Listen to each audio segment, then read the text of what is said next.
Hello students, तो आज हम करने वाले हैं क्लास 12 के मैथ्स का चैप्टर इंटीग्रेशन, जिसके अंदर हमारी इंटीग्रेशन सीरीज चल रही है, जिसके अंदर टोटल 12 पार्ट्स आ चुके हैं। जो भी हमारा प्रीवियस 12 पार्ट था उसके अंदर हमने इंटीग्रेशन बाय पार्शियल फ्रैक्शन किया था। इंटीग्रेशन बाय पार्शियल फ्रैक्शन की अलग अलग फॉर्म्स देखी थी और उसके अंदर हमने यहाँ 5 क्वेश्चन तक सॉल्व कर लिया था। अब यही उसी 12th पार्ट को कंटिन्यू करा जा रहा है आगे। उसमें हम कर रहे हैं सिक्स्थ वाला क्वेश्चन से आगे इस क्वेश्चन सॉल्व करने वाले हैं। जिन जिन ने वो पार्ट नहीं देखा है 12th पार्ट, ठीक है, उसे जाके देखें, फिर उसके बाद ये क्वेश्चन आपको समझ में आएगा, क्योंकि उसमें मैंने पार्शियल फ्रैक्शन कैसे लगाना है, ठीक है, और कुछ अलग अलग उसमें और भी चीजें बताई गई हैं, तो उसे देख लेना। अब उसमें हमने टोटल 5 ये क्वेश्चन सॉल्व कर लिए थे। अब आगे के जो क्वेश्चन बचे हुए हैं ये हम इस वाली वीडियो में सॉल्व कर लेते हैं। क्वेश्चन नंबर 6 पे आते हैं। तो क्वेश्चन नंबर 6 में हमें इंटीग्रेशन करना है। क्वेश्चन नंबर 6 में हमें इंटीग्रेशन करना है। दे रखा है 3x + 1 अपॉन x - 2 का whole square x + 2 dx। Previous video part 12 जो है वो जरूर देख लेना इस वीडियो को देखने से पहले, जिससे कि आपको इंटीग्रेशन बाय पार्शियल फ्रैक्शन कैसे लगाना है और उसकी अलग अलग फॉर्म्स कैसे अप्लाई करनी है, कैसे पहचाननी है, वो समझ में आए। तो उसे जरूर देखना जाके, तब जाके आपको ये क्वेश्चन समझ में आएंगे। तो 6th क्वेश्चन जो है वो है हमारा 3x + 1 upon x - 2 whole square into x + 2 dx।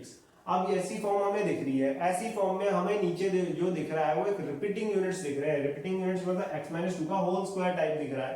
जब भी ऐसे हमारा होल स्क्वायर टाइप दिखता है तो इसे ओपन कैसे करते हैं? सबसे पहले तो हमें डिनोमिनेटर देख के ही पता लग गया कि इसमें पार्शियल फ्रैक्शन लगेगा। अब हमारा डिनोमिनेटर जो हमारा ये है 3x + 1 अपॉन x - 2 का होल स्क्वायर x + 2। अब इसे पार्शियल फ्रैक्शन के हिसाब से कैसे ओपन करा जाए?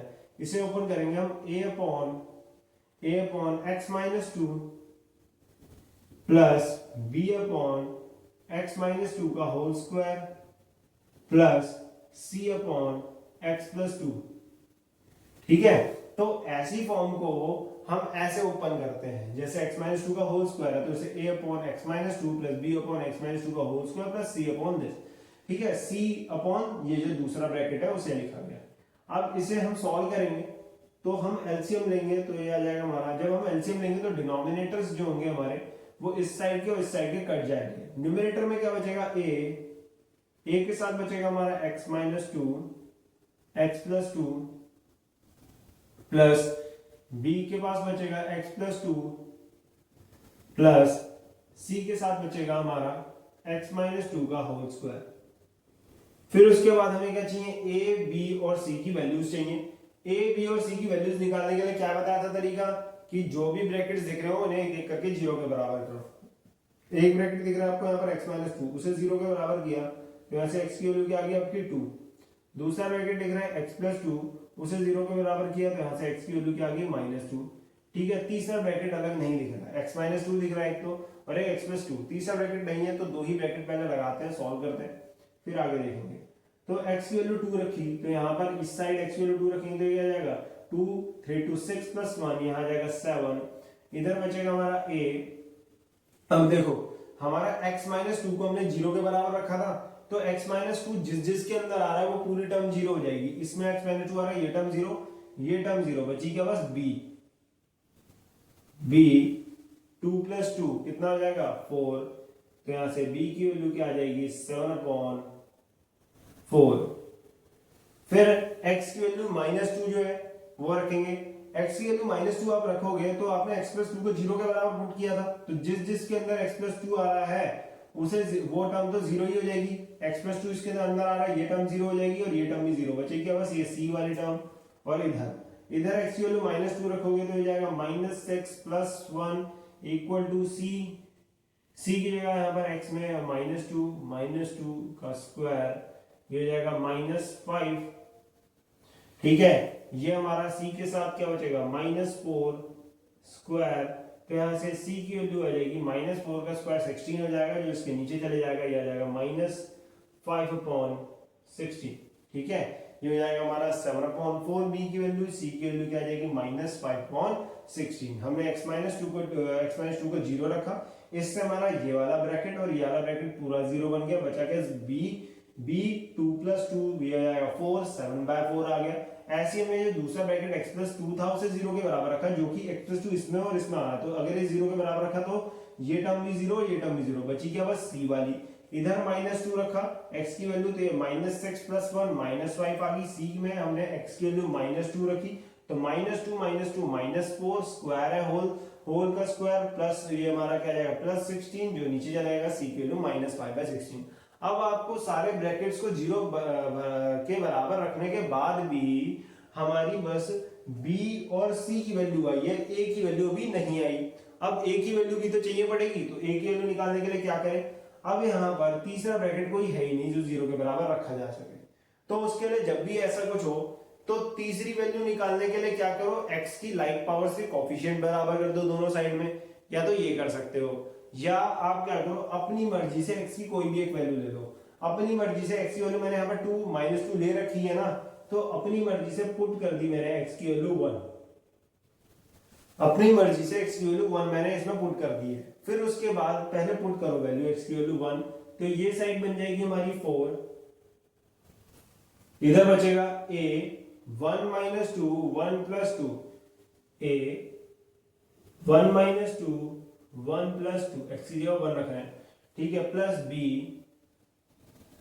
1 + 2, ठीक है, 1 - 2 1 + 2 1 + 2 प्लस c 1 - 2 होल स्क्वायर, ठीक है, x ज्यादा था वहां 1 रखा है, इधर तो 4 बन गया था सॉल्व करके, इधर बचा हमारा -1 और ये 3, तो -3a प्लस 3b प्लस ये कितना देगा -1 का स्क्वायर प्लस 1 तो प्लस c। अब वैल्यू किसकी चाहिए थी मुझे, b और c की वैल्यू दी, a की वैल्यू चाहिए, तो b और c की वैल्यू जो मिल चुकी थी वो यहां डाल दो, ठीक है, 4 -3a प्लस b की वैल्यू क्या थी तुम्हारी 7/4, तो यहाँ पर 7/4 करोगे 21/4 हो जाएगा, प्लस c की वैल्यू हमारी माइनस का 5/16 है, -5/16, बाकी से पहले यहीं सॉल्व कर लेते हैं, 4 -3a, ठीक है, प्लस 16, ये आ जाएगा हमारा 84 -5 4 = -3a प्लस का ये हो जाएगा हमारा 79/16, बाकी 79/16 को इस तरफ ले जाते हैं, तो हो जाएगा 4 - 79/16 = -3a, एलसीएम ले लिया जाएगा 16, तो जाएगा हमारा 64 - 79 -3, तो इधर आ जाएगा माइनस का 64 है, ये 79 है, तो ये 5 और ये हमारा 6 और 9 हमारा 15, नीचे बचा हमारा 16, ठीक है, माइनस का 15/16, यहाँ पर क्या बचा हमारा माइनस का 3 है, मुझे तो a की वैल्यू चाहिए, तो -3 इधर चले जाएगा, तो a की वैल्यू क्या हो जाएगी -15/16, डिवाइड में चले जाएगा -3, माइनस माइनस कट जाएगा, 3 3 3 5 15 हमारा कट जाएगा, तो a की वैल्यू आपकी क्या आ जाएगी 5/16, समझ में आएगा। तो ऐसा करने से आपकी a की वैल्यू भी आ जाएगी, a की वैल्यू आ गई हमारी 5/16। तो अपनी मर्जी से x की वैल्यू कोई भी आप ले सकते हो, इजीएस्ट लेना, अपनी मर्जी से ले रहे हो तो सबसे इजी वैल्यू लेना है की, तो मैंने x की वैल्यू 1 रखी, पुट किया, एक इक्वेशन बनी जिसमें जो वैल्यू मुझे पता थी वो डाल दी और जो अननोन थी वो अपने आप निकल के आ चुकी है, ठीक है। नेक्स्ट, अब हमारा a b और c की वैल्यू आ चुकी है, अब इसे पुट करना है, पुट करना है ऐसे कि इसको हमने जो हमारा इंटीग्रेशन था, इंटीग्रेशन इक्वल टू ये था, अब ये जो था वो इसके बराबर हो चुका था, बस इसमें वैल्यू 0 डालनी है, डाल दो, तो हो जाएगा इंटीग्रेशन a कांस्टेंट है, a की वैल्यू क्या है 5/16, तो इसको हम इंटीग्रेशन के साइन के बाहर लिख देते हैं, फिर अंदर क्या बचेगा 1/x - 2 dx plus b, b की वैल्यू क्या है आपकी प्लस 7/4, ये भी कांस्टेंट है तो इसे इंटीग्रेशन के साइन के बाहर ही लिखते हैं, इंटीग्रेशन 1/x - 2 का whole square dx plus c, c की वैल्यू क्या है आपकी, c की वैल्यू माइनस का 5/16 है, minus 5/16 integration 1/x+2 dx, 1/x+2 dx integration करेंगे तो जाएगा 5/16, ठीक है। 5/16 इसका क्या हो जाएगा x-2 का 1/x-2 का log x-2 प्लस 7/4। अब ये x-2 का होल स्क्वायर है, इसे क्या लिख सकते हैं x-2 की पावर -1/2 -2 x-2 की पावर -2, ऐसे तो इंटीग्रेशन इसका कर सकते हैं। तो इसका इंटीग्रेशन ऐसे करा जाएगा, बाकी माइनस का 5/16 ये है, इसका इंटीग्रेशन 1/x+2 का तो इंटीग्रेशन log x+2 हो जाएगा प्लस c कांस्टेंट। इंटीग्रेशन हमारा पूरा सॉल्व करके आएगा 5/16 log x-2 प्लस 7/4। अब इसे सॉल्व करोगे तो x की पावर -2 जैसे इंटीग्रेशन उसका होता था वैसे ही इंटीग्रेशन इसका कर देना। x की पावर -2 तो पावर में 1 प्लस किया तो हो जाएगा x-2 की पावर -1, और जो भी हमारा -1 जो भी बना है वो नीचे डिनोमिनेटर में डाल देंगे -1, ठीक है। फिर उसके बाद ये हो जाएगा माइनस का 5/16 log x+1 x+2 plus c constant. बाकी इसे अगर पूरा सॉल्व करना है तो पूरा सॉल्व करके लिख सकते हो 5/16 log x-2 प्लस माइनस से माइनस का साइन आ जाएगा -7/4, ठीक है। अब जो ये x-2 की पावर -1 है तो इसे नीचे लिख दो x-2, ठीक है, माइनस का 5/16 log x+2 plus c constant. समझ में आया क्या? ये हमारा इसका पूरा इंटीग्रेशन सॉल्व होके आ जाएगा। क्लियर हो गया? तो ये हो जाता हमारा ये क्वेश्चन सॉल्व। तो उसके बाद हमारा नेक्स्ट क्वेश्चन है क्वेश्चन नंबर 7। बाकी आपको उतारना है तो आप उतार सकते हो इस क्वेश्चन को, ठीक है। अब हम चलते हैं नेक्स्ट क्वेश्चन पे। नेक्स्ट क्वेश्चन आते हैं क्वेश्चन नंबर 7 पे।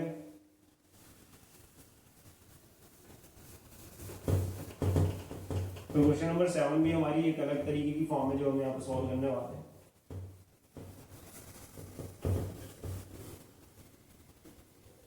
ये फॉर्म भी आपको बता रखी है कैसे सॉल्व करनी है। तो अब क्वेश्चन नंबर 7 में हमें इंटीग्रेशन करना है 8/x+2 ब्रैकेट x² + 4 dx। हमें 8/x+2 ब्रैकेट x² + 4 इसका हमें इंटीग्रेशन करना है। अब इसका डिनोमिनेटर को अगर हम देखें, इसको पार्शियल फ्रैक्शन से ही सॉल्व करना पड़ेगा। 8/x+2 x² + 4। अब डिनोमिनेटर में देखें तो एक तो नॉर्मल हमें दिख रहा है, इसे तो हम लिख सकते हैं a/x+2। इसे सिंपली हम a/x+2 लिख सकते हैं। बचा हमारा ये। अब ये देखें तो ये क्या है, हमारी एक क्वाड्रेटिक इक्वेशन है। अब ये ऐसी क्वाड्रेटिक इक्वेशन या एक्सप्रेशन है जिसको आगे रिड्यूस नहीं कर सकते हैं, आगे और तोड़ा नहीं जा सकता, तो जिसे रिड्यूस नहीं कर सकते थे, ऐसी क्वाड्रेटिक इक्वेशन को ओपन करने के लिए ऊपर लिखते थे bx + c और नीचे आपकी क्वाड्रेटिक इक्वेशन या एक्सप्रेशन जो भी वो है उसे लिख दिया जाएगा। लिख दिया। अब उसके बाद इसमें a, b और c की वैल्यू निकालेंगे। तो एलसीएम लेंगे तो हमारा आ जाएगा 8/x+2 x² + 4 is equals to a(x² + 4 plus bx + c के साथ मल्टीप्लाई में x+2 आ जाएगा और डिनोमिनेटर में हमारा बचेगा x+2 x² + 4। अब ये दोनों तरफ डिनोमिनेटर है तो कैंसिल आउट हो जाएंगे। बचेगा हमारा यहाँ पर 8, इधर बचेगा a(x² + 4 plus bx + c into x+2। अब हमारा ये बन गया। क्या करना था, एबीसी वैल्यू निकालने के लिए हमें जो भी ब्रैकेट्स बने थे उन्हें एक एक करके 0 के बराबर करना है। तो x+2 को 0 के बराबर किया तो यहाँ से x की वैल्यू क्या आ जाएगी -2। x की वैल्यू -2 यहाँ रखोगे तो यहाँ बचेगा 8, यहाँ पर a -2 का स्क्वायर प्लस 4, ठीक है। यहाँ पर हमने -2 रख दिया। अब यहाँ पर आप -2 रखोगे तो ये पूरा ब्रैकेट क्या बन जाएगा 0, तो ये पूरी टर्म 0 बन जाएगी। फिर ये बचेगा बस हमारा, तो इधर बचेगा 8, इधर बचेगा a 4 + 4, ठीक है। तो यहां से आपकी 8 यहां भी बनेगा 8a 8a is equal to 8, यहाँ पर a की वैल्यू आपकी बन जाएगी 1। अब a की वैल्यू 1 बन गई, एक ब्रैकेट को 0 रखने से। अब जो दूसरा ब्रैकेट है वो x स्क्वायर प्लस 4 है, इसे 0 के बराबर नहीं रखेंगे क्योंकि इससे जो x की वैल्यू आएगी वो रियल वैल्यूज नहीं आएगी। तो अब हमारी a की वैल्यू आई है a की है, अब हमें b और c की भी वैल्यू चाहिए। तो वो कैसे निकालें, ब्रैकेट को 0 पुट करके तो और नहीं निकल रही है। तो इसके लिए आपको क्या बताया गया था, जब हमारी एक मतलब कि एक की तो वैल्यू निकल गई है पर बाकियों की वैल्यू नहीं निकल रही है ब्रैकेट को 0 रख के, तो वहां पर क्या करना, हमारी x की लाइक पावर्स के जो कोफिशिएंट्स होंगे दोनों साइड पे उन्हें इक्वेट कर देना, इक्वल कर देना, या कांस्टेंट टर्म्स जो होंगे दोनों साइड पे उन्हें इक्वल कर देना। एक तरीका तो ये है कि x की लाइक पावर्स जो है मतलब x का कोफिशिएंट, x स्क्वायर के कोफिशिएंट, x क्यूब के कोफिशिएंट दोनों साइड पे मिल रहे उन्हें इक्वल कर दो, या कांस्टेंट टर्म को इक्वल कर दो। वरना आप क्या करना, अपनी मर्जी से कुछ x की वैल्यूज ले लेना, उससे जो इक्वेशंस बनेंगी उन्हें एलिमिनेशन करके सॉल्व, जैसे भी मर्जी वैसे सॉल्व कर देना। जैसे कि x की वैल्यू मैंने अपनी मर्जी से, अभी एक x की वैल्यू -2 हम ले चुके हैं यहाँ पर। अब हम x की वैल्यू अपनी मर्जी से एक बार 0 ले लेते हैं और एक बार क्या करते हैं 1 ले लेते हैं और उससे इक्वेशन बना लेते हैं और उन इक्वेशन को क्या कर लेंगे हम सॉल्व। अब x की वैल्यू 0 यहाँ डालोगे तो इधर तो बचेगा 8, ठीक है, इधर 0 डालोगे तो ये तो 0 हो जाएगा, बचेगा यहाँ 4a प्लस, अब bx, ये bx में यहाँ पर x की वैल्यू 0 डालोगे तो ये तो पूरा 0 बन गया, बचा बस c, और यहाँ पर 0 प्लस 2 क्या बचा बस 2, और 2 इंटू सी तो हो जाएगा 2c, clear, 4a plus 2c। अब यहाँ पर a की वैल्यू जो आई थी वो डाल दो, तो 8 is equal to 4 plus 2c, ठीक है, a की वैल्यू मैंने यहाँ पुट करी तो यहाँ पर ये आ गया 2c is equal to 8 minus 4, 2c is equal to 8 minus 4, तो यहाँ से 2c इज इक्वल टू 4 आ जाएगा, c की वैल्यू 1/2 आपकी आ जाएगी, सॉरी 1/2 नहीं 2 आ जाएगी, c की वैल्यू 2 आ गई, c की वैल्यू 2 आ गई। अब यहाँ से हमें b की वैल्यू चाहिए, हमारे पास a आ गया, c आ गया, b की चाहिए, तो उसके लिए तीसरी इक्वेशन बनाई हमने, x की वैल्यू 1 पुट कर दी। अब इसमें x की वैल्यू 1 पुट करो तो 8 इज इक्वल टू a 1 का स्क्वायर प्लस 4 कितना हो जाएगा ये 5 प्लस b प्लस c, यहां पर आप x की वैल्यू क्या रखोगे 1, x की वैल्यू 1 रखी तो ये b प्लस c बन गया, और यहां पर बना 1 प्लस 2 ये हो गया 3, तो 8 is equal to 5a plus 3b plus 3c, ठीक है, 3b और 3c, फिर उसके बाद 8 इज इक्वल टू 5, अब a की वैल्यू रखोगे तो हो जाएगा 5 प्लस 3b प्लस c की वैल्यू क्या है हमारी 2, और ये क्या है 3, 2 3 6, ठीक है, 6 ये 8 इज इक्वल टू ये क्या हो जाएगा 6 प्लस 5 11 प्लस 3b, अब यहां से ये इधर चले जाएगा तो 8 minus 11 is equal to 3b, तो 8 माइनस 11 कितना बन जाएगा हमारा, 8 में से 11 गया, बच गया हमारा 3, तो यहां से -3 बच जाएगा और इधर बचेगा 3b, तो यहां से b की वैल्यू आपकी आ जाएगी -1। अब यहां पर से b की वैल्यू क्या बन गई आपकी -1, a की वैल्यू आ गई, b की वैल्यू, c की वैल्यू, सबकी वैल्यूज आ गई है, तो अब बस क्या करना है हमें इसमें पुट कर देना है। तो वापस आते हैं अपने इंटीग्रेशन पे। अब जो हमारा इंटीग्रेशन है वो हमें दे रखा था 8 upon x plus 2 plus x plus 2 bracket x square plus 4 dx, हमें इसका इंटीग्रेशन करना था। अब हमने इसको जो था 8 अपॉन दिस जो भी था इसे ये लिख दिया, तो वही यहां पे लिख देंगे इंटीग्रेशन a अपॉन a की वैल्यू क्या है 1 upon x plus 2 plus bx plus c, b की वैल्यू क्या है -1, तो -x प्लस, ठीक है, b की वैल्यू यहां रखी है -1, तो -x प्लस c की value 2 plus 2 upon x square plus 4 dx, ठीक है। अब क्या करेंगे, जो हमें ये दिख रहा है इसको हम अलग और इसको अलग कर देंगे, मतलब डिनोमिनेटर इसके नीचे भी और इसके नीचे भी डाल देंगे, तो हो जाएगा integration 1 upon x plus 2 dx plus, sorry ये हो जाएगा -x upon x square plus 4 integration dx plus 2 integration dx upon x square plus 4, ठीक है। हमने जो ये डिनोमिनेटर था इसको इसके नीचे भी लिख दिया है और इसको 2 के नीचे भी लिख दिया है। अब 2 हमारा कांस्टेंट था तो हमारा साइन से बाहर आ गया इंटीग्रेशन के। अब उसके बाद आप इसको क्या कर सकते हो, देखो इसका तो हो जाएगा, इसका भी इजीली हो जाएगा। इसको देखो, इसमें हम x स्क्वायर प्लस 4 को t पुट कर देंगे और फिर कर देंगे differentiate with respect to x। इसे करेंगे differentiate with respect to x करेंगे, यहां से 2x dx की वैल्यू क्या आ जाएगी dt, 2x dx की वैल्यू क्या आ जाएगी dt, तो x dx की वैल्यू क्या आ जाएगी आपकी dt बाय 2, क्या आ जाएगी dt बाय 2, जो कि हम यहां पर पुट कर देंगे। अब आते हैं वापस से इसमें ही, integration 1 upon x plus 2 dx, फिर है हमारा minus integration x dx, x dx की वैल्यू क्या आई है dt बाय 2, तो यहां पर रखेंगे dt और 2 कहां लिख देंगे हम ब्रैकेट इंटीग्रेशन के साइन से बाहर, जो बाय 2 था वो यहां आ गया। अब जो नीचे हमारा एक्स स्क्वायर प्लस 4 था उसे तो हमने t मान लिया था, तो एक्स स्क्वायर प्लस 4 को हमने t लिख दिया। फिर आते हैं आगे, फिर हमारा 2 integration dx upon x square plus 4, इसे क्या लिख सकते हैं एक्स स्क्वायर प्लस 2 का स्क्वायर लिख सकते हैं। अब हमारा इसका इंटीग्रेशन कर देंगे, इसका इंटीग्रेशन करेंगे तो इसका तो हो जाएगा log x प्लस 2, ठीक है, इसका तो हो जाएगा log x प्लस 2, फिर क्या आ जाएगा हमारा माइनस का 1 बाय 2, ये क्या हो जाएगा 1 upon T D T, 1 upon T का इंटीग्रेशन क्या हो जाएगा log t, ये हो जाएगा हमारा log t प्लस 2, अब ये है प्लस 2 और ये क्या दिख रहा है 1 upon x square plus A square, 1 upon x square plus A square का इंटीग्रेशन क्या होता था 1 upon A tan inverse of x upon A, तो क्या कर देंगे 1 अपॉन ए, इसमें ए क्या दिख रहा है आपको 2, तो 1 upon 2 tan inverse x upon 2, tan inverse x upon 2 plus c constant. अब इसमें क्या करेंगे जो हमने t यहां माना था उसकी वैल्यू डाल देंगे, बाकी ये 2 से 2 कट जाएगा, ये आ जाएगा log x प्लस 2 माइनस का 1 बाय 2 log t की वैल्यू क्या मानी थी हमने एक्स स्क्वायर प्लस 4 मानी थी, plus tan inverse x by 2 plus c constant. तो ये देखो हमारा इसका इंटीग्रेशन निकल के आ गया log x plus 2 minus 1 by 2, t की वैल्यू क्या मानी थी हमने X square plus 4 plus tan inverse x by 2 plus c constant. ये हो गया हमारा क्वेश्चन नंबर 7 सॉल्व। अब आते हैं क्वेश्चन नंबर हमारे 8 पे। तो क्वेश्चन नंबर 8 है हमारा, क्वेश्चन नंबर 8 में हमें इंटीग्रेशन करनी है tan theta plus tan cube theta upon tan theta plus tan cube theta upon 1 plus tan cube theta D theta, ठीक है। हमें इसकी इंटीग्रेशन करनी है।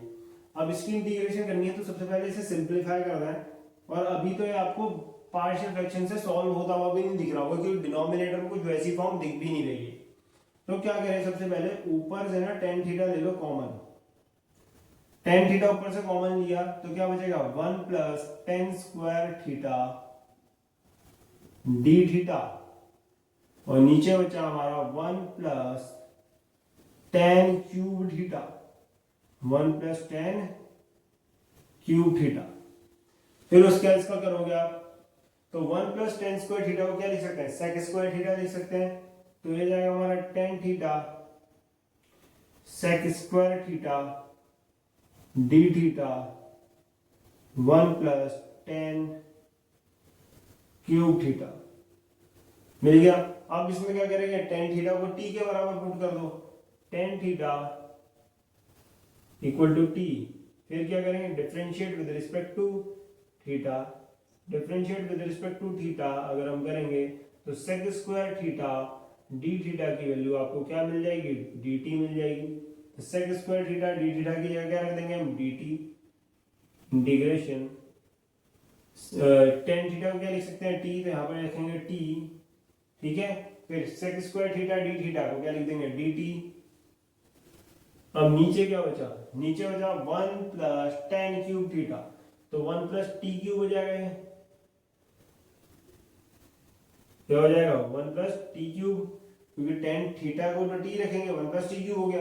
अब इसके आगे यहां पर ढंग से देखो, अभी भी इंटीग्रेशन बाय पार्शियल फ्रैक्शन लगता हुआ नहीं दिख रहा है, इसमें पार्शियल फ्रैक्शन यहां दिख नहीं रहा लगता हुआ, पर एक आइडेंटिटी होती थी हमारी a cube plus B cube की, क्या होती थी a plus B into A square plus B square minus A B, एक ये होती थी हमारी identity a cube plus B cube की। तो यहां लगती भी दिख रही है, ठीक है, कहां पर यहां पर देखो 1 क्यूब प्लस टी क्यूब दिख रहा है, ऐसे लिख सकते हैं। तो a cube plus B cube वाली आइडेंटिटी यहां अप्लाई करो, पहले अप्लाई करेंगे तो हो जाएगा हमारा integration t upon 1 plus T, ठीक है, फिर bracket one plus T bracket one का स्क्वायर प्लस टी का square minus T D T. देख गया। अब इसमें डिनोमिनेटर हमने यही वाली लगाई है A cube plus B cube, one cube plus T cube की identity, one plus T one का स्क्वायर प्लस टी का स्क्वायर माइनस का टू टी इंटू वन, ये लगा दिया। इसके बाद हमें यहाँ पर इंटीग्रेशन बाय पार्शियल फ्रैक्शन लगता हुआ दिख रहा है। इंटीग्रेशन बाय पार्शियल फ्रैक्शन में से कैसे खोलेंगे, ये दिख रहा है T upon one plus T square one plus T square minus T. अब इसे कैसे ओपन अप करोगे, तो ये एक तो ये दिख रहा है, ये तो सिंपली ए अपॉन वन प्लस टी हो जाएगा, बाकी बचा ये। अब ये कैसे दिख रहा है, यहाँ पर क्वाड्रेटिक एक्सप्रेशन दिख रही है, क्वाड्रेटिक एक्सप्रेशन दिख रही है जो कि आगे फर्दर फैक्टराइज नहीं हो सकती है, तो क्या करना पड़ेगा, इसमें बी एक्स प्लस सी लिखना पड़ेगा ऐसे, जैसे कि अभी थोड़ी देर पहले एक क्वेश्चन में किया था, बी एक्स प्लस सी लिख दिया, डिनोमिनेटर में one plus T square minus T बन गया। बाकी आपको क्या करना है, इसका एलसीएम लेना है, ए बी सी की वैल्यू निकालनी है, जैसे कि इससे प्रीवियस वाला क्वेश्चन नंबर 7 एग्जैक्टली अब ये उसके जैसा बन चुका है। इसमें मेन चीज आपको ऐसा कुछ सॉल्व करना था, इतना मतलब ये चीज करनी थी, बाकी ये तो वाले ही क्वेश्चन जैसा हो गया सिमिलर, ये तो आगे आप सॉल्व कर सकते हो, ए की वैल्यू बी निकाल सकते हो, बी की वैल्यू और सी की वैल्यू, ब्रैकेट्स को जीरो रखना। अगर ब्रैकेट्स को जीरो रखने के बाद भी एबीसी की वैल्यू सबकी नहीं आती है तो कोफिशिएंट्स को इक्वेट कर देना, वरना दूसरी चीज क्या बताई कि अपनी मर्जी से एक्स की कुछ इजी वैल्यू डाल देना, उससे इक्वेशंस बनेंगी, उन्हें सॉल्व करना, एबीसी की वैल्यू आ जाएगी। अगर एक बार आपकी एबीसी की वैल्यू आ जाएगी, बाकी तो इजी होता है, तो यहाँ पर आपको एबीसी की वैल्यू निकालनी है, आगे इंटीग्रेट कर देना है। तो इस क्वेश्चन में मेन चीज जो आपको बतानी थी वो ये बतानी थी कि आपको इसे सिंप्लीफाई करके ऐसी फॉर्म पे कैसे आना है। समझ में आ गया क्या? आते हैं क्वेश्चन नंबर 9 पे। ठीक है, आप इसका स्क्रीनशॉट ले लेना। अब चलते हैं क्वेश्चन नंबर 9 पे, जो कि थोड़ा सा अलग क्वेश्चन है।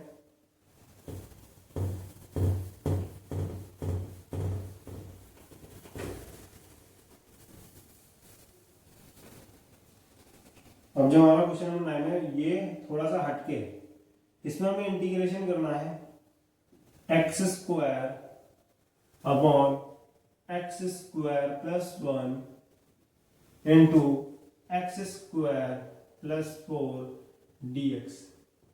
अब यहां पर इस क्वेश्चन को देख के आपको एक बात बतानी है, ठीक है, जब भी आपको कुछ ऐसी चीज दिखे यहां पर आपको न्यूमरेटर और डिनोमिनेटर्स में x की बस इवन पावर्स ही दिख रही हो, न्यूमरेटर और डिनोमिनेटर में x की बस इवन पावर्स दिख रही हो, जरूरी नहीं है x की पावर 2 ही दिख रही हो, इवन पावर्स मतलब x की पावर 4 दिख रही हो, 6 दिख रही हो, ऐसी कुछ इवन पावर्स अगर आपको दिख रही है तो वहां पर आपको एक स्टेप फॉलो करना है, वहां पर आपको एक्स स्क्वायर को y के बराबर कर देना है। जब भी आपको न्यूमरेटर और डिनोमिनेटर में x की इवन पावर्स दिख रही हैं तो वहां पर आपको एक्स स्क्वायर को y के बराबर पुट कर देना है, पहला स्टेप। आगे के स्टेप्स करने हैं वो भी बताता हूं एक एक करके। तो यहां पर भी हमें न्यूमरेटर और डिनोमिनेटर दोनों ही में x की इवन पावर्स दिख रही थी, तो हमने उसको एक्स स्क्वायर को y के बराबर कर दिया। अब उसके बाद क्या करना है, इसमें वैल्यूज डालनी है, ठीक है। तो ये है हमारा x square upon x square plus 1 x square plus 4, यहां पर एक्स स्क्वायर की वैल्यू y डाली, y प्लस 1 y प्लस 4। अब ढंग से देखो, पहले बड़ा कॉम्प्लेक्स सा लग रहा था देखने में, पर अब देखो बहुत इजी लग रहा है देखने में, और इसको सिंपली पार्शियल फ्रैक्शन लगा सकते हो। फिर उसमें क्या करना है आपको, पहला स्टेप 1 में एक्स स्क्वायर को y के बराबर करना है, फिर उसके बाद इसमें डाल दिया, डालने के बाद आपको इसमें पार्शियल फ्रैक्शन लगाना है। क्या लगाना है? Partial fraction. पार्शियल फ्रैक्शन से इसे कैसे सॉल्व किया जा सकता है, इसे लिखेंगे हम a upon Y plus 1 plus B upon Y plus 4, ऐसा लिख सकते हैं इसे हम पार्शियल फ्रैक्शन के हिसाब से। बाकी इन दोनों का क्या लिया जाएगा, एलसीएम, इसको y upon Y plus 1 Y plus 4 a into Y plus 4 plus b into Y plus 1, नीचे आ जाएगा हमारा y plus 1 Y plus 4, LCM लिया है हमने यहाँ पर, ठीक है, इसका एलसीएम लिया है, ये इधर आ गया y+4 y+1 उधर चले गया, बाकी डिनोमिनेटर्स दोनों के सेम दिख रहे हैं तो कट आउट हो गए। बचा यहाँ पर y is equals to a y+4 plus b y+1। फिर क्या बताया था आपको मैंने कि एक एक करके दोनों ब्रैकेट्स को 0 के बराबर करो। तो एक ब्रैकेट है y+4, यहाँ 0 के बराबर करोगे तो y की वैल्यू -4 मिलेगी। दूसरा ब्रैकेट हमारा y+1 है, उसे भी 0 के बराबर करोगे तो y की वैल्यू -1 मिलेगी। एक बार y की वैल्यू -4 रखो, तो -4 रखोगे तो ये तो टर्म पूरी 0 हो जाएगी, बची क्या b, इधर बचेगा y की जगह -4 रखा, यहाँ बचा b, -4 + 1, -4 + 1 क्या हो जाएगा -3। ठीक है, तो ये हमारा आ जाएगा माइनस माइनस कैंसिल आउट हो जाएगा, b की वैल्यू आ जाएगी 4/3, तो b की वैल्यू आ गई। अब y की वैल्यू -1 रखो, a की वैल्यू निकल जाएगी, तो y की वैल्यू -1 रखोगे तो ये टर्म 0 हो जाएगी पूरी, बचेगी बस a वाली टर्म। इधर y की वैल्यू, इधर भी y की वैल्यू -1 रख दी। ठीक है, a -1 + 4, -1 + 4 क्या हो जाएगा +3, तो a की वैल्यू क्या आ जाएगी -1/3। अब आपके पास a और b दोनों की वैल्यूज आ चुकी हैं। ठीक है, अब जो हमारा ये फॉर्म थी इसे हमने ऐसा लिख दिया था ना, इसे पहले हमने ये लिखा था और जो कि अल्टीमेटली ये बन चुका था। ठीक है, तो x² अपॉन x² + 1 x² + 4, इसे हमने क्या लिख दिया, इसे हमने लिख दिया a upon this plus b upon this। a की वैल्यू -1/3 y+1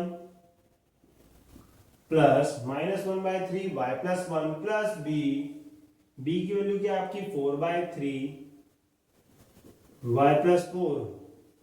ठीक है, b की वैल्यू 4/3 y+4। अब जो ये फॉर्म थी इसे हमने सिंप्लीफाई करके ये बना दिया। पर ऐसा ही क्वेश्चन आपने प्रीवियस वीडियो में देखा, अगर आप प्रीवियस वीडियो देखोगे तो वहां पर क्वेश्चन नंबर 5 में भी हमने cos x को y रख दिया था और उसे इंटीग्रेट करा था, सॉल्व किया था। पर जब हमने इसे y रखा था तो सबसे पहले y रखने के बाद, जैसे x² को y रखा तो उसके बाद डिफरेंशिएट नहीं करना। अगर इसे आप differentiate with respect to x करोगे तो उसका कोई फायदा नहीं है, क्वेश्चन में डिफिकल्टी और हो जाएगी, तो डिफरेंशिएट नहीं करना था। तो वैसे ही इसमें जो हमने पुट किया था इसको cos x को y के बराबर, तो उसमें भी डिफरेंशिएट नहीं किया था। फिर उसके बाद हमने क्या किया था, जैसी हमारी ऐसी फॉर्म बन गई थी, इसमें हमारी पूरी a और b की वैल्यूज आ गई थी, तो उसे डायरेक्ट इंटीग्रेट भी नहीं करना है। ठीक है, इसमें पहले जो y को माना था, y को क्या माना था x², वो डालना है, फिर इंटीग्रेट करना है। जैसे कि हमने ये वाला क्वेश्चन किया, ये वाला क्वेश्चन किया, ये वाला क्वेश्चन किया, इसमें हमें a और b की वैल्यू जो मिली थी वो डाल के हमने डायरेक्ट इंटीग्रेट कर दिया था ना। इसमें मत कर देना वरना आंसर गलत आएगा। इसमें क्या करना है, हमें जो y माना था जिसे हमने वो डालना है, फिर इंटीग्रेट करना है। अब y जो माना था x² को माना था, तो y की जगह यहाँ x² डाल दो पहले, तो -1/3 x² + 1 प्लस 4/3 x² + 4, यही माना था, y को x² वो यहाँ डाल दिया। अब ये जो फॉर्म थी बहुत कॉम्प्लिकेटेड फॉर्म थी, इससे बहुत सिंपल सी फॉर्म ये बना दिया गया। अब इसका इंटीग्रेशन कर लो, क्योंकि ये और ये तो बराबर है, कर दो इंटीग्रेशन, हो गया सॉल्व।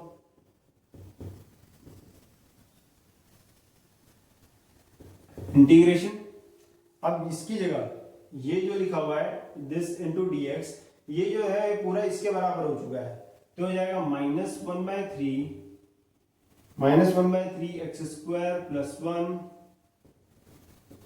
Plus 4/3 x² + 4 dx। ठीक है, यही वैल्यूज रख रहा हूं, बस इसकी जगह मैंने ये वैल्यूज डाल दी और dx लिख दिया, बाकी इसका दोनों का इंटीग्रेशन कर देंगे, बस क्वेश्चन खत्म। -1/3 कांस्टेंट है, बचा यहाँ पर dx upon x² + 1 plus 4/3 dx upon x² + 4। अब यहाँ पर x² + 1 को आप क्या लिख सकते हो, x² + 1 को x² + 1 का स्क्वायर लिख सकते हो, x² + 4 को क्या लिख सकते हो, x² + 2 का स्क्वायर लिख सकते हो। ठीक है, ऐसा क्यों लिखा, क्योंकि ऐसी ये फॉर्म बन जाएगी हमारी सिंपल सी। 1/x² + a² का इंटीग्रेशन क्या होता है, 1/a tan inverse of x/a, तो 1/a क्या है 1, तो बस बचा tan इनवर्स ऑफ x/a और x तो यहाँ पर x ही है 10। प्लस 4/3, ठीक है, ये भी a x square plus A square वाली फॉर्म बन रही है, तो ये क्या हो जाएगा 1/a, तो 1/a, यहाँ पर a की वैल्यू क्या है 2, tan inverse x upon a, तो tan इनवर्स x और a क्या है यहाँ पर 2 प्लस c कांस्टेंट, बाकी से पूरा सिंपलीफाई करके लिखना चाहते हो सिंपलीफाई करके लिख दो, -1/3 tan inverse x plus 2/3 tan inverse x/2 plus, ठीक है, -1/3 tan inverse x plus 2/3 tan inverse x/2 plus 3, ठीक, ये हमारा इसका सॉल्यूशन हो गया। ये थोड़ा इन सब से जो था थोड़ा अलग था, इसके जैसा था, जो कि प्रीवियस वीडियो देखोगे तो उसमें इसको भी हमने कुछ ऐसे ही सॉल्व किया था।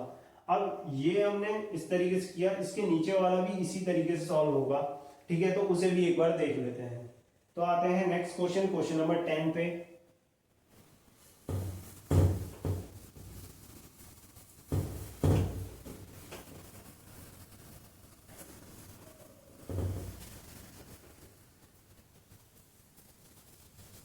अब क्वेश्चन नंबर 10 में हमें इंटीग्रेशन करना है, इंटीग्रेशन हमें करना है sin x upon sin 4x dx, ठीक है, sin x sin 2 into 2x dx। अब यहां पर देखो, तो ये 4x को 2 into 2x लिख सकते हैं, तो sin 2x का एक फॉर्मूला होता था 2 sin x cos x, तो sin 2 into x, यहां पर x को 2x लिख देते हैं, जो हमारा एंगल x होता है ये एंगल यहां पर 2x हो जाएगा, बस इसको वही फॉर्मूले से सॉल्व करो, sin x, तो sin 2x, तो क्या फॉर्मूला बनेगा 2 sin x cos x, तो 2 sin x, अब यहां पर x नहीं 2x है, तो 2 sin 2x cos 2x हो जाएगा dx। फिर उसके दोबारा से sin 2x दिख रहा है, तो इसको एक और बार फॉर्मूला लगा देते हैं 2 sin x cos x का, तो sin x नीचे 2 इंटू एक और बार लगा देंगे 2 sin x cos x, एक और बार लग जाएगा sin 2x पे, बचेगा यहाँ पर cos 2x dx।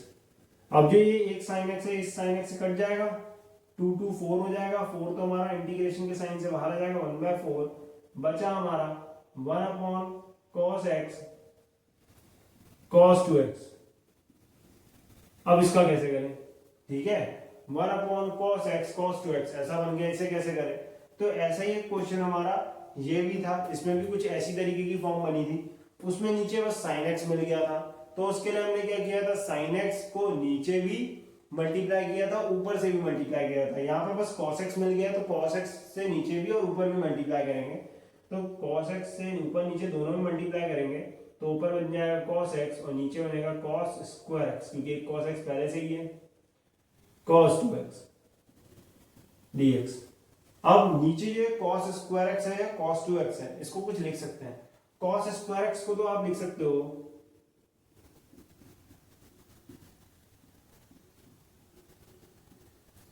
cos square x को क्या लिख सकते हो 1 माइनस साइन स्क्वायर x, और ये cos 2x है, इसे क्या लिख सकते हैं, तो cos 2x को का एक फॉर्मूला होता है, cos 2x का फॉर्मूला होता है 1 minus 2 sine square x, 1 minus 2 sine square x, तो इसे हम लिख सकते हैं 1 माइनस 2 साइन स्क्वायर x, ठीक है, इसे cos स्क्वायर x को 1 माइनस साइन स्क्वायर x लिख सकते हैं, cos 2x को 1 माइनस 2 साइन स्क्वायर x लिख सकते हैं, वो लिख दिया। उसके बाद ठीक है, यहां पर sin x को क्या पुट करा जा सकता है, sin x को पुट करा जा सकता है t के बराबर, तभी तो हमें cos x dx मिल जाएगा इंटीग्रेशन करने के बाद, तो वही हम करेंगे, इसीलिए तो हमने इसमें ऊपर नीचे cos मल्टीप्लाई किया था, इससे कि हमें ऐसी कुछ फॉर्म मिले, तो sin x को पुट कर देंगे हम t के बराबर, फिर डिफरेंशिएट करेंगे with respect to x, differentiate करेंगे विद रिस्पेक्ट टू x, तो ये जाएगा cos x dx is equals to dt, cos x dx की वैल्यू dt मिल चुकी है, तो न्यूमरेटर में जो cos x dx है उसकी जगह क्या रख देंगे हम dt, तो इंटीग्रेशन ऊपर हमारा बन गया cos x dx की वैल्यू dt मिल गई, यहाँ पर 1/4 बाहर है हमारा, बाकी 1 minus sine square x, sine x को क्या लिख दोगे 2, टी लिख दोगे आप तो 1 माइनस टी स्क्वायर, ठीक है, साइन एक्स को टी रख दिया तो 1 माइनस टी स्क्वायर और 1 माइनस 2 साइन स्क्वायर एक्स तो 1 माइनस 2 टी स्क्वायर, ठीक है, साइन एक्स की जगह जहां जहां साइन एक्स वहां टी रखा है तो 1 minus T square 1 minus 2 T square रख दिया। उसके बाद ढंग से देखो तो इससे जो पहले वाला क्वेश्चन था और ये वाला क्वेश्चन देखो सेम वैसी फॉर्म बन गई कि यहाँ पर हमें इवन पावर्स ऑफ एक्स नहीं दिख रही है तो टी दिख रही है, एक्स की नहीं दिख रही है तो टी की तो दिख रही है, इवन पावर्स दिख रही है यहाँ पर भी और यहाँ पर भी। तो क्या करना है, जैसे वहां पर एक्स स्क्वायर को वाई लिखा था यहाँ पर टी स्क्वायर को वाई पुट कर दो, तो इसमें आप टी स्क्वायर को क्या पुट कर दोगे वाई। अब टी स्क्वायर को वाई पुट करने के बाद डिफरेंशिएट नहीं करोगे, पूरा आंसर जब निकल जाएगा उसके बाद वाई की वैल्यू वापस से टी स्क्वायर रख दोगे इंटीग्रेशन करने से पहले, ये भी याद रखना है, ठीक है। तो अभी जो हमारा ये है यहाँ पर ये जो फॉर्म बनी है वो बनी है 1/1 minus T square 1 minus 2t square, ठीक है, 1 minus T square 1 minus 2t square, ये जो बनी है इसे सिंप्लीफाई करने के लिए हमने यहाँ पर y टी स्क्वायर की जगह y रखा तो 1 माइनस y 1 माइनस 2y, देखो कितना सिंपल हो गया अभी। अब इतना सिंपल हो गया तो अब इसको पार्शियल फ्रैक्शन से ओपन करा जा सकता है simply 1/1 minus y 1 minus 2y को पार्शियल फ्रैक्शन से ओपन करेंगे तो इसे लिख सकते हैं हम a/1 minus y plus b/1 minus 2y। Values निकालना चाहते हो तो वैल्यूज निकाल सकते हो, एलसीएम लोगे तो यहाँ बचेगा 1, यहाँ बचेगा a 1 minus 2y plus b 1 minus y, ठीक है। अब उसके बाद एक एक करके एक एक ब्रैकेट को जीरो करेंगे तो 1 माइनस 2y वाले ब्रैकेट को जीरो करेंगे तो y की वैल्यू आपको मिलेगी 1/2 और एक बार 1 माइनस y को जीरो करेंगे तो यहाँ पर y की वैल्यू क्या मिलेगी 1, ठीक है।